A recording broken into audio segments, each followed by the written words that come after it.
올 정도로 많이 슬퍼했습니다. 친엄마처럼 따르고 지냈었기에 정말 많이 힘들어하더라고요. 그래서 저는 아내가 걱정되어서 시간이 날 때마다 연락을 했고, 아내는 걱정 말라며 괜찮게 지낸다며 시아버지 또한 잘 지내고 있다고 하더군요. 그런 모습에 저는 점점 아내의 우울 증세가 나아지고 있구나 하고 안심을 했습니다. 그렇게 제 어머니가 떠나가신 지 1년이란 시간이 지났습니다.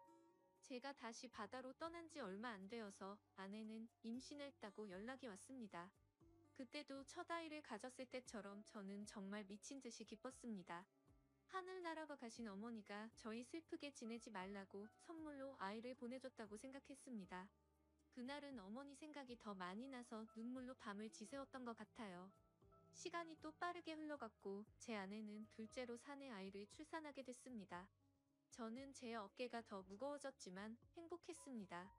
사랑하는 아내와 제 2명의 자식들을 위해선 못할 게 없었으니깐요. 이 세 사람을 제 인생의 축복이라고 생각하고 사명감을 갖고 더욱 열심히 살았습니다. 그런데 뭔가 이상한 점이 분명히 있었습니다. 제가 한 번씩 육지에 머무를 때를 생각해보면 아버지는 둘째 아들을 유독 좋아하셨습니다. 첫째 소녀를 낳았을 때는 보여주신 적 없던 모습들을 종종 보여주셔서 뭔가 이상했죠. 손녀 때는 그냥 좀 시큰둥하시던 분이 둘째는 너무 사랑스럽게 대하시기에 저는 단순히 딸이 아니라 사내 아이라서 저렇게 좋아하시는 건가라고 생각했었습니다. 그러던 어느 날 제 인생에서 가장 비참하고 충격적인 순간의 날이었습니다. 날씨가 좋지 않은 바람에 저희는 예정보다 일찍 하선을 하게 되었습니다. 그래서 깜짝 놀래켜주고 싶은 마음에 미리 연락 없이 즐거운 마음으로 집으로 향했죠. 그때 시간은 한창 아이들이 유치원에 가 있을 시간이었습니다. 저는 저를 보고 반가워할 아내를 상상하며 현관문 비밀번호를 누르고 들어갔습니다. 그런데 뭔가 느낌이 쎄하더군요. 문을 열자마자 아내가 반가워하면서 뛰쳐나올 거라 생각했는데 아무 말도 없이 안방에서 조용한 인기척만 들리더군요. 아, 설마 아내가 딴 남자와 불륜짓을 하는 건가 라는 생각에 극도로 심장이 쿵쾅거렸습니다. 불길한 예감을 안고 그대로 신발도 벗지 않고 달려들어가서 안방문을 벌컥 열었습니다. 아니다 다를까. 불길한 제 예감은 적중했고 제 예상대로 아내는 바람을 피우고 있었습니다. 근데 더 충격적인 건 진짜 상상조차 못한 현장을 목격했기 때문이죠. 저는 아내가 바람을 피워서 다른 남자를 집안에 끌어들였구나 생각만 했지. 제 아내와 함께 있었던 상대가 제 아버지일 거라고는 감히 상상조차 하지 못했습니다. 안방문을 여니 아버지와 아내는 다급하게 옷을 입고 있었고 저와 눈이 마주쳤는데 저는 정말 어떤 심정이 들었을까요? 너무 충격을 받은 저는 그 자리에서 주저앉았습니다. 생전 처음 알았습니다. 사람이 얼마나 충격을 받으면 주저앉는지를 말이죠. 멍하니 넋 없이 아무 말도 못하고 있었습니다. 조금 뒤에 아버지라는 가면을 쓴 그 인간은 아무 말도 안 하고 도망치듯이 집 밖으로 나가버리더군요. 그리고 제 아내는 옆으로 다가와서 미안하다며 한 번만 용서해달라고 빌고 있는데 그때 기분은 너무 불쾌해서 목소리조차 듣기가 싫더라고요. 제 옆에서 울면서 아내는 제게 말했습니다. 시어머니가 돌아가시고 너무 우울해서 매일같이 너무 슬펐다고. 근데 제가 옆에 없으니까 병원까지 다닐 정도로 심해졌답니다. 그렇게 외로움이 극에 달했을 때 아내는 시아버지와 매일같이 술을 마시게 됐고 어느덧 술 기운에 자신도 모르게 실수를 하게 되었고 그 이후로는 누가 먼저라고 할 것도 없이 자연스럽게 이런 관계가 됐다고 했습니다. 당연히 이런 말도 안 되는 상황이 잘못된 건 알고 있었고 잘못된 상황을 바로 고쳐보려고 노력을 해봤었답니다. 하지만 아무리 노력해봐도 이미 엎질러진 물은 수습이 되지 않았다네요.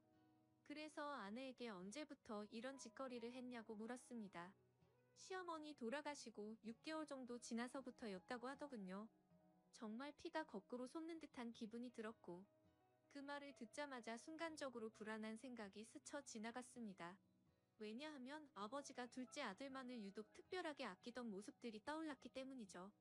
저는 앞뒤 가릴 거 없이 직설적으로 물었습니다. 둘째 아들이 내 아이 맞냐고 하니까 아내는 아무 말도 없이 고개를 숙이고 있더라고요. 제가 빨리 대답하라고 소리 지르니까 아내는 미안하다며 울기만 하더라고요. 니네가 짐승이지 진정 사람이냐며 있는 힘껏 소리를 질렀습니다. 현관문이 열려 있어서 동네 사람들이 수근대면서 쳐다보고 지나가는데 그딴 건 전혀 눈에 들어오지도 않더군요. 저는 그 자리에 더 있다가는 정말 크게 사고를 칠 것 같아서 일단 집 밖으로 뛰쳐나갔습니다. 어떻게 이런 일이 실제로 일어날 수가 있나 생각했고 그 충격은 절대로 쉽게 헤어나올 수가 없더군요. 그래서 며칠 동안 정신을 잃어서 쓰러질 때까지 술을 마시고 모든 연락을 끊고 있었습니다. 그 힘든 와중에도 어떻게 해야 하나 현실적인 생각들을 하게 되더라고요.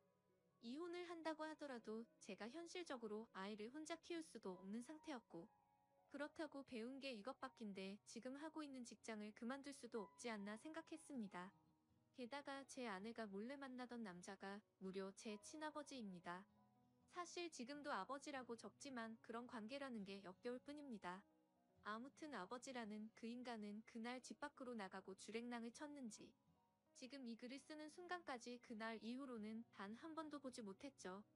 결국에 며칠 동안 정신없는 시간을 보내다가 역겨운 마음에 차마 돌아가기 싫었지만 현실적인 문제들을 안고 집으로 들어갔습니다. 저를 보자마자 아내는 순식간에 달려와서 제게 무릎을 꿇고 빌었습니다. 제발 한 번만 용서해달라며 시아버지와 그러한 사실들이 동네방네 밝혀지면 자신은 도저히 살아갈 자신이 없다고 하더군요. 두 번 다시 이런 일 없을 테니까 용서해달라고 빌었고 현실적으로 제가 어떻게 할 방법이 없으니 일단 당장은 그냥 대충 알겠다고 말했습니다. 사실 그날 이후로 말도 잘 섞지 않았습니다. 말만 용서를 한다고 한 거지 어떻게 용서가 될까요? 아무튼 이제는 제 아들인지 알았던 그 아이는 아들인지 형제인지 알 수가 없는 말도 안 되는 개족보가 되었습니다. 하지만 아무리 괜찮은 척 해가면서 억지로 테이프질을 한다고 이게 메워질까요?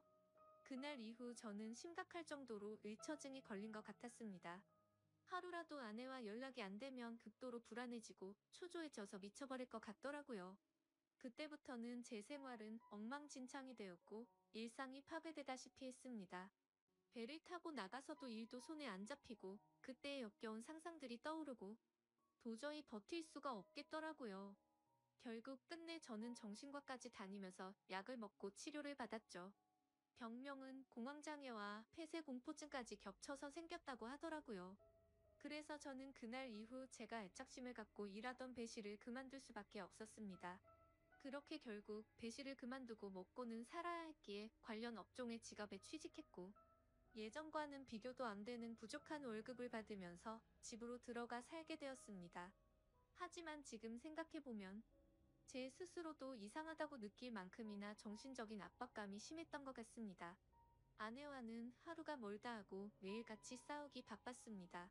그리고 제정신을 유지하는 게 싫어서 퇴근하면 항상 술을 취할 때까지 마셔댔죠.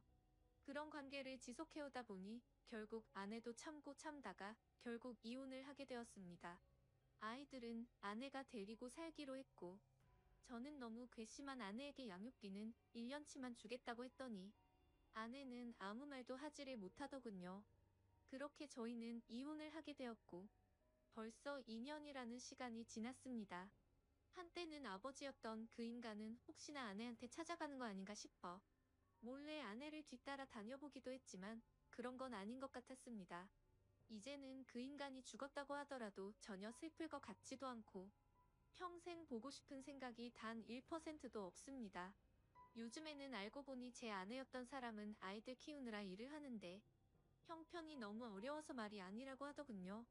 지금은 시간이 지나가다 보니 조금은 신경은 쓰이기도 하고 이렇게 제가 행복하게 생각했던 가정이 무참히 끝나버리는 게 맞나 싶기도 합니다.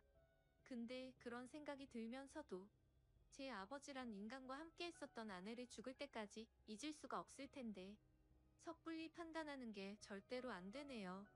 여러분들이라면 어떻게 하실 것 같나요? 저보다 인생 경험도 많으시고 훌륭한 분들이 많으실 것 같아서 여쭤보고 싶습니다. 댓글로 생각을 남겨주시면 제가 어떻게 결정할지 큰 도움이 될 것 같습니다. 감사합니다.